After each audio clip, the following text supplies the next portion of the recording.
Oh, cállense. ¿Por qué son ustedes tan antidictadores? Imagínense que América fuera una dictadura. Podrían hacer que un 1% de la población tuviese todas las riquezas de la nación. Podrían ayudar a que sus amigos ricos lo fueran aún más reduciendo sus impuestos y sacándoles del apuro cuando apostaran y perdieran. Podrían ignorar las necesidades de los pobres en salud y educación. La prensa parecería libre, pero estaría controlada en secreto por una persona y su familia. Podrían pinchar teléfonos, torturar a prisioneros extranjeros, podrían manipular las elecciones, podrían mentir sobre por qué van a una guerra, podrían llenar sus cárceles de un grupo racial en particular y nadie se quejaría. Podrían usar los medios de comunicación para asustar a la gente y hacer que apoye políticas que van en contra de sus intereses. Ya sé que para los americanos resulta difícil de imaginar, pero por favor inténtenlo. Es divertido para los gringos hacer parecer que los dictadores vienen de Oriente o de Medio Oriente y que ahí están todos. Es divertido pensar que ellos realmente piensan que somos idiotas y que creemos que ellos representan a la democracia. Los dictadores de otros países están en contra de la libertad. Eso nos dicen. Pero, ¿y si te dijera que un dictador puede ser un compatriota? ¿Un chileno? ¿Un argentino? ¿O un brasileño? Dirás, eso ya lo sé, porque lo vivimos. Un dictador avanza por sobre las muertes de muchos. Un dictador es capaz de matar hasta a los artistas. El arte es libre, el artista no tiene cadenas, pero a veces el artista muere, lo mata la opresión, la intolerancia, las mentes pequeñas. A veces todo se condensa en forma de una bala que causa la muerte del creador, pero una idea no muere. Ya lo dijo V en V for Vendetta, bajo esta máscara hay algo más que carne y hueso. Bajo esta máscara hay unos ideales, señor Creedy, y los ideales son a prueba de bala. Víctor Jara nos dijo una vez, el verso es una paloma que busca dónde anidar, estalla y abre sus alas para volar y volar. Mi canto es un canto libre que se quiere regalar a quien le estreche su mano, a quien quiera disparar. Me imagino a Héctor Oesterheld con estas palabras. Me lo imagino pensando en un futuro mejor, llorando por solo desear una democracia en su país. Por si existiese algún ser en este planeta que no conociese ni a Oesterheld o Víctor Jara, este video les debería dejar claro quiénes fueron y su magnífica herencia cultural al mundo, a Latinoamérica y a nuestros países hermanos, Chile y Argentina, hermanos que fueron heridos a plomo y sangre, porque unos dictadores quisieron acallar con la muerte a dos grandes artistas. Héctor Germán Oesterheld, el más grande guionista argentino de la historia y uno de los indiscutibles genios del cómic mundial, nació en Buenos Aires el 23 de julio de 1919 y desaparecido por la dictadura argentina en 1971 y asesinado por los militares en 1978. Escribió numerosos relatos breves de ciencia ficción y novelas y publicó en revistas como Mysterix, Hora Cero y Frontera, siendo sus series más conocidas Sargento Kirk, Bull Rocket y sobre todo El Eternauta, la que es considerada su obra maestra. La obra más temprana de Oesterheld, en la década del 50 y principios de los años 60, contiene sutiles críticas al capitalismo, el colonialismo y el imperialismo. A medida que transcurre la década, su compromiso político aumenta y su ideología se vuelve más fácilmente reconocible. Realiza, junto a Alberto y Enrique Breccia, una biografía en historieta sobre el Che Guevara, Vida del Che, publicada en 1968, 3 meses después de su asesinato, la cual fue secuestrada y destruida por los censores de la dictadura cívico-militar que gobernaba entonces. Vengo cantando esta samba con redoble libertario, Mataron al guerrillero Che Comandante Guevara. Selvas, pampas y montañas, patria o muerte su destino. Samba del Che, Víctor Jara. Luego se completa una nueva versión más políticamente cargada del Eternauta en 1969, con dibujos de Solano López. El único héroe válido es el héroe en grupo, nunca el héroe individual, el héroe solo. Frase de Héctor Germán Oesterheld. Víctor Jara nació en 1932 y murió en 1973. Fue músico, cantautor, profesor y director de teatro chileno.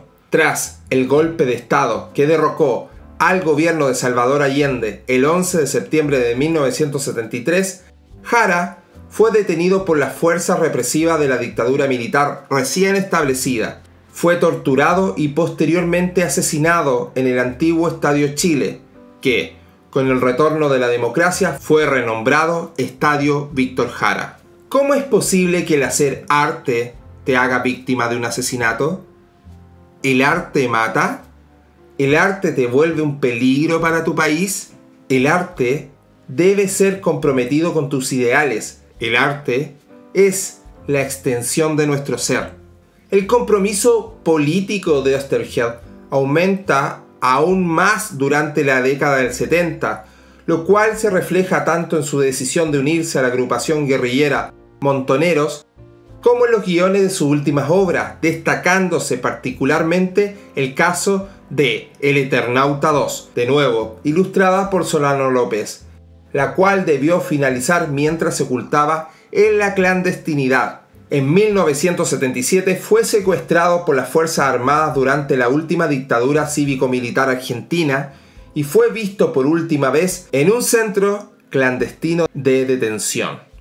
Desde entonces pasó a formar parte de la lista de detenidos desaparecidos víctimas del terrorismo del Estado de Argentina. Mi canto es una cadena sin comienzo ni final, y en cada eslabón se encuentra el canto de los demás.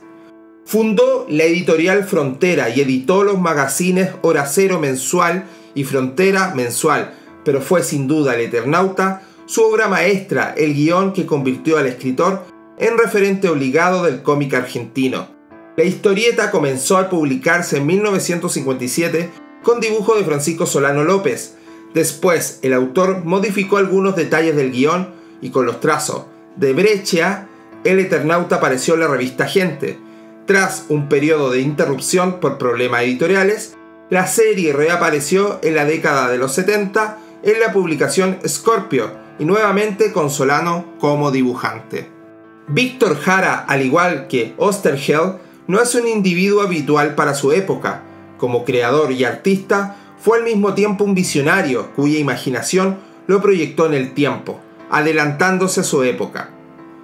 Víctor Jara dejó una huella imborrable en la historia de este planeta. Y si hay alguna huella que jamás se borrará, es una obra de arte perfecta. Eso es El Eternauta. El Eternauta comienza con una aparición, mientras un hombre, muy parecido al autor, está en su despacho trabajando en sus guiones de cómics. Una figura se materializa en la silla que tiene enfrente. Poco a poco se vislumbra la figura de un ser, un viajero, de mirada triste, desea contarle cómo hace lo que hace y por qué lo hace. Se hace llamar el Eternauta y sin más dilación relata su historia.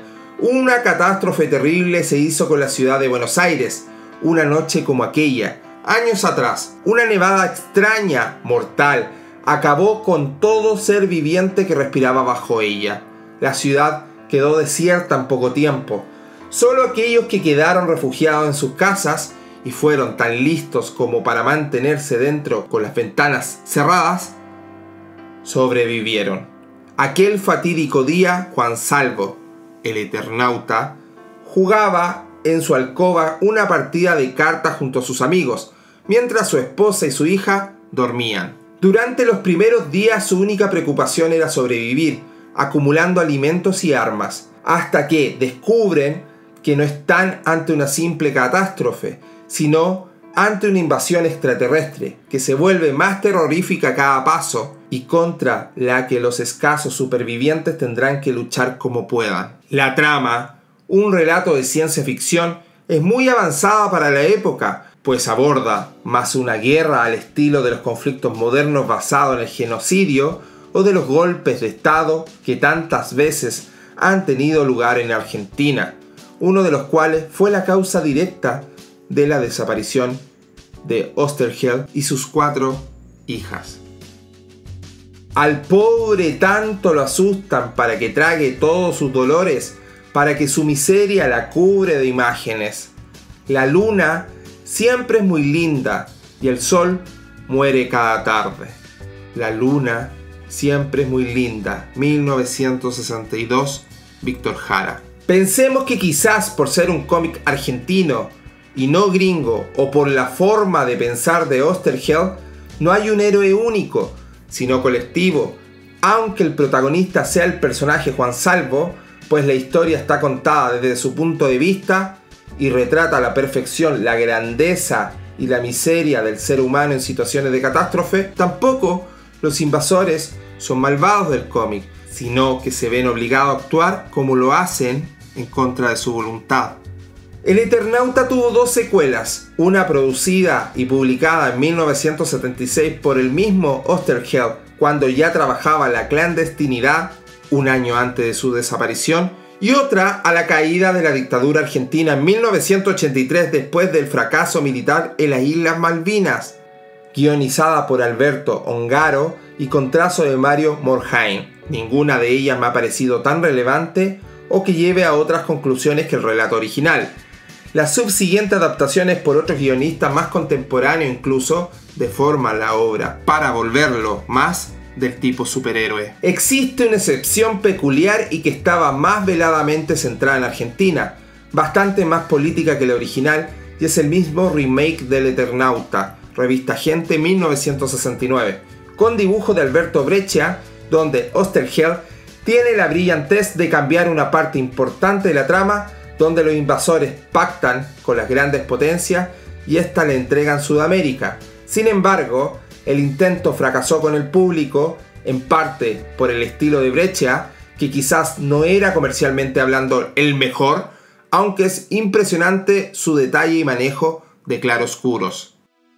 Claroscuros. Esa es la historia. Asimismo, pasajes realmente claros, otros oscuros. El golpe de estado del 11 de septiembre de 1973, encabezado por el general Augusto Pinochet contra el presidente Salvador Allende, lo sorprende en la Universidad Técnica del Estado. Fue detenido junto a otros profesores y alumnos. Lo llevaron al Estadio Chile, convertido en centro de internamiento por los militares golpistas, donde permaneció detenido durante 4 días. Lo torturaron durante horas. Entre otras torturas, le realizaron quemaduras con cigarrillo, le rompieron los dedos, le cortaron la lengua y lo sometieron a simulacros de fusilamiento. Y finalmente, el 16 de septiembre, lo acribillaron junto al director de la empresa de ferrocarriles del Estado. El cuerpo fue encontrado el día 19 del mismo mes con 44 impactos de bala. Te recuerdo, Amanda, la calle mojada, corriendo a la fábrica donde trabajaba Manuel, la sonrisa ancha, la lluvia en el pelo. No importaba nada, ibas a encontrarte con él, con él, con él. Son 5 minutos, la vida es eterna en 5 minutos. Suena la sirena, de vuelta al trabajo, y tú, caminando, lo iluminas todo. Los 5 minutos te hacen florecer.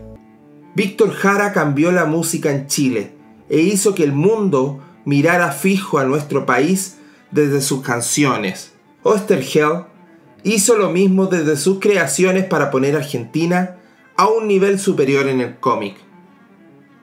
Mis manos son lo único que tengo. Mis manos son mi amor y mi sustento.